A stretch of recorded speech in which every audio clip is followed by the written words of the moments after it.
teacher who had heard from another teacher who had gotten an email about somebody who had heard something at a meeting where it was actually possible for you to get in trouble for using videos in the classroom. I would like to have been able to know, well, what are my rights here? Sometimes I had an awareness that I might have been doing something I shouldn't have been doing, but I was able to just kind of push it out of the way. And fortunately, I didn't get those fingers slapped, but teachers are.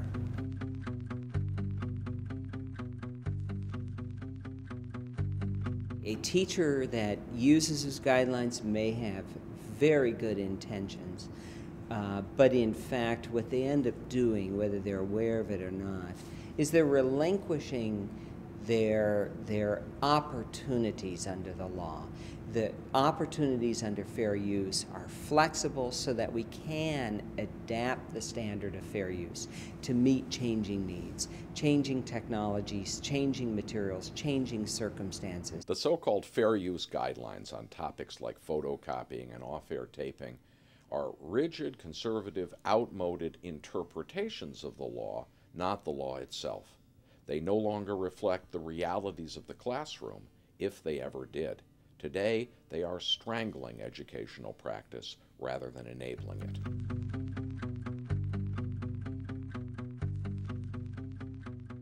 The specific exceptions that copyright law provides for teaching are too few and too narrow to cover many common and important educational practices. So to do their best work, teachers also need fair use. Documentary filmmakers defined what they meant by fair use. And now, using their code of best practices, they are able not only to lower their costs, but to make better work. What constitutes fair use depends on the situation.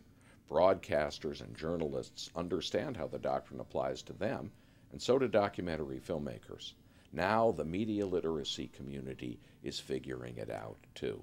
They've come together to create what teachers really need, not a rule book, but a code of best practices to guide them and their students in making their own wise decisions.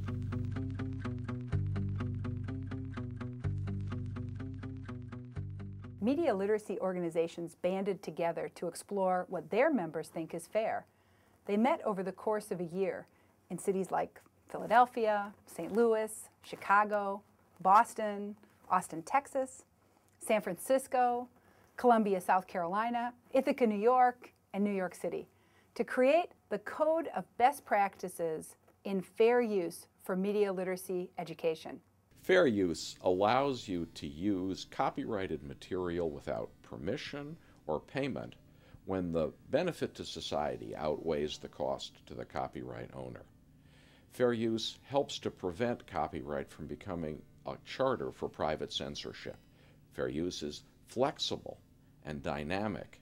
It favors transformative uses, those which add content to and repurpose copyrighted material, and it's the law, part of the Copyright Act of 1976.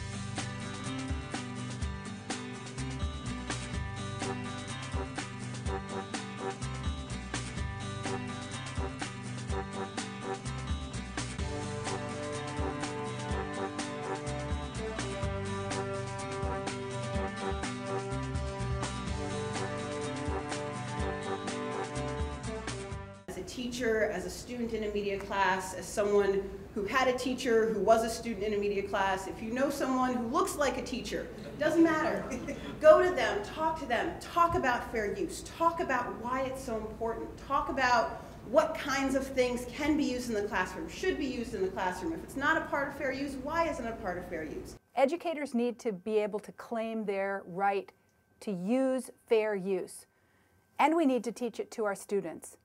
In an increasingly copyrighted world, fair use makes it possible to develop critical thinking and communication skills that are essential for participation in 21st century life.